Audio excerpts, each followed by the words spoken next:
Qui aiment ce que je dis me suivent et partagent. Je suis conscient que je ne vais pas me faire que des amis, mais je sais que dans la vie, arrive un jour où la répugnance pour l'injustice, la tyrannie, la trahison l'emportent sur la faiblesse, la lâcheté, l'égoïsme, le renoncement. Je vais vous dévoiler le programme de renaissance de la République française si, comme nous l'avons exigé dès le lendemain des événements tragiques du 13 novembre 2015, en direction des forces armées et de l'ordre, le pouvoir légal, après un coup de force, nous est confié.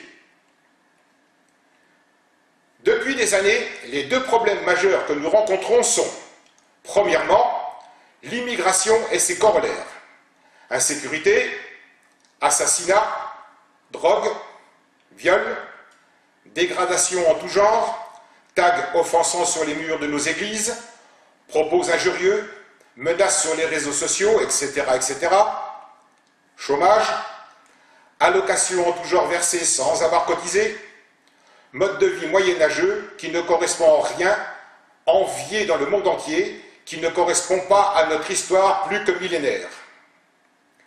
Deuxièmement, la traîtrise de l'ensemble de la classe politique depuis 40 ans. Violation de la Constitution, trahison, détournement de fonds publics, des condamnés de droit commun à des postes clés, mensonges, népotisme, escroquerie, mépris pour le peuple, perte de nos libertés, abandon de notre souveraineté. Solutionner ces deux problèmes vitaux au mieux de nos intérêts assainit la situation, rétablit à moyen terme l'indispensable et salutaire retour à un climat de confiance des Français dans les institutions de la République. Une règle immuable à ne jamais transgresser. Avoir constamment présent à l'esprit que ce qu'une loi a fait, une autre loi peut défaire. Pour ce faire, Vox Populi, Vox Dei, l'outil démocratique appelé référendum sera utilisé autant de fois que nécessaire. De ce fait, je viens de démontrer que nous pouvons temporairement nous passer de nos députés et de nos sénateurs. Je n'apprécie pas Bernard Kouchner. Pourtant, il a dit un jour quelque chose de sensé. Si vous êtes illégal, si vous rencontrez l'opposition, c'est que vous êtes dans le bon chemin. Il faut toujours, pour changer la loi, commencer par l'illégalité. Si vous avez la plupart du temps les apparatchiks contre vous, c'est que vous êtes sur la bonne voie. Car on doit toujours tout faire pour sauver des vies humaines. Personnellement, j'ajoute que, tant le choix des mots que leur mode d'expression, l'expression ne résidant pas seulement dans le mot, elle existe aussi dans la manière d'exprimer ce mot, la liberté d'expression, que les politiques et la presse aux ordres prônent lors de la commémoration de l'anniversaire de l'attentat contre Charlie Hebdo, n'est de toute évidence pas la même que celle que M. Valls, faisant référence à l'article 2 de la Constitution qui dit que la langue de la République est le français, n'accepte pas que M. Jean-Guy Talamogne, président de l'Assemblée de Corse, se soit exprimé dans la langue corse. M. Valls ne peut ignorer qu'il existe des options langue régionale au bac, que les bonnets rouges bretons s'expriment en breton, les provençaux en provençal, les alsaciens en alsacien, les occitans en occitan, que les chances de M. Valls pour la France s'expriment en arabe. M. Valls a eu tort de se mettre le peuple corse à dos. Et c'est un Pizzout qui le dit. Si la Corse tombe aux mains des islamistes, le continent suivra.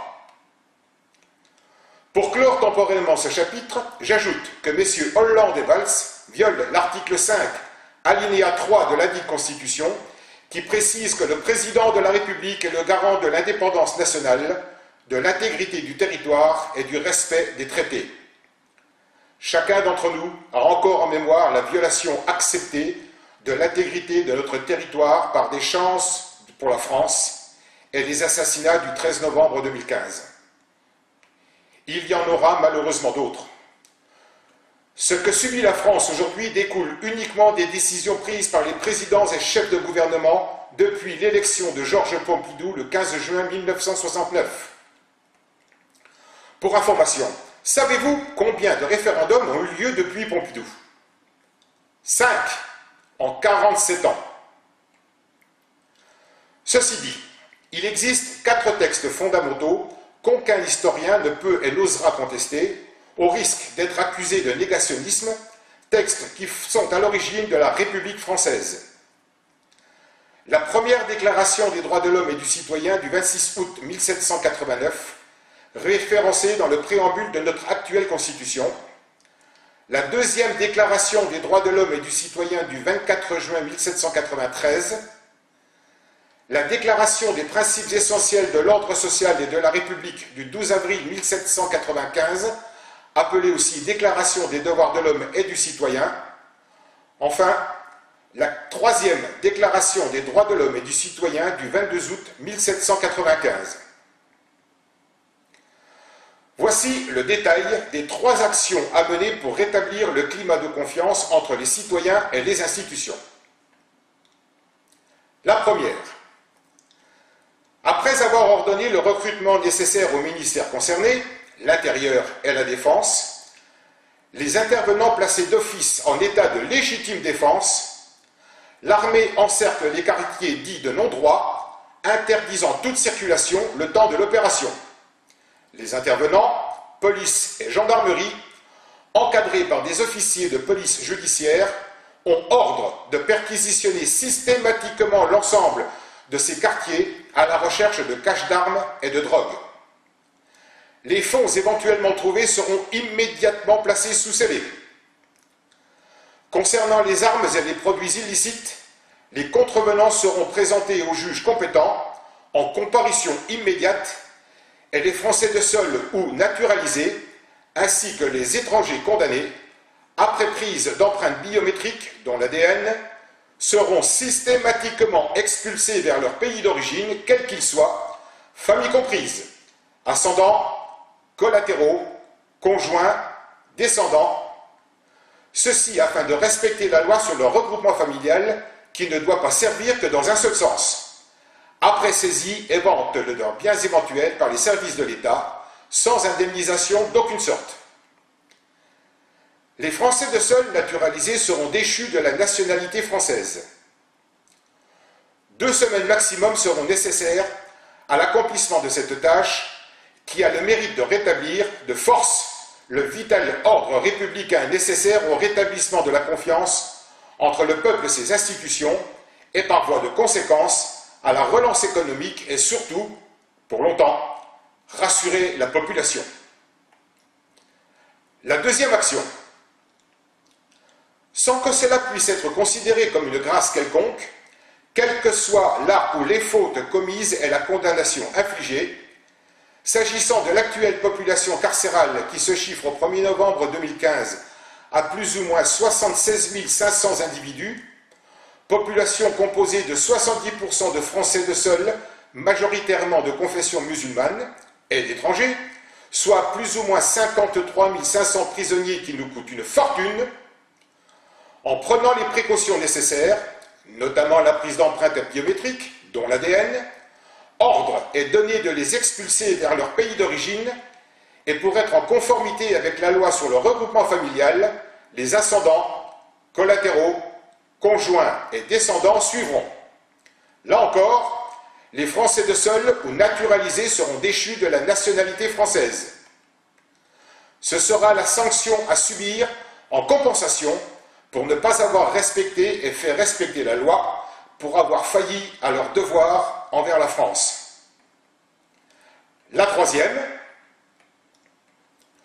en vertu de l'article 9 de la Déclaration des principes essentiels de l'ordre social et de la République, de la fameuse Déclaration des devoirs de l'homme et du citoyen, qui stipule que tout citoyen qui a pris part à l'administration doit, à tout moment, se tenir prêt à rendre compte de sa fortune passée et présente, les notaires et huissiers de justice, les banques étant réquisitionnés dans ce cadre, ordre est donné d'ouvrir une enquête administrative sur tous les dirigeants politiques, élus et nommés, ainsi que les dirigeants d'entreprises nommés par les gouvernements qui, depuis 40 ans, ont pris part à l'administration de la France.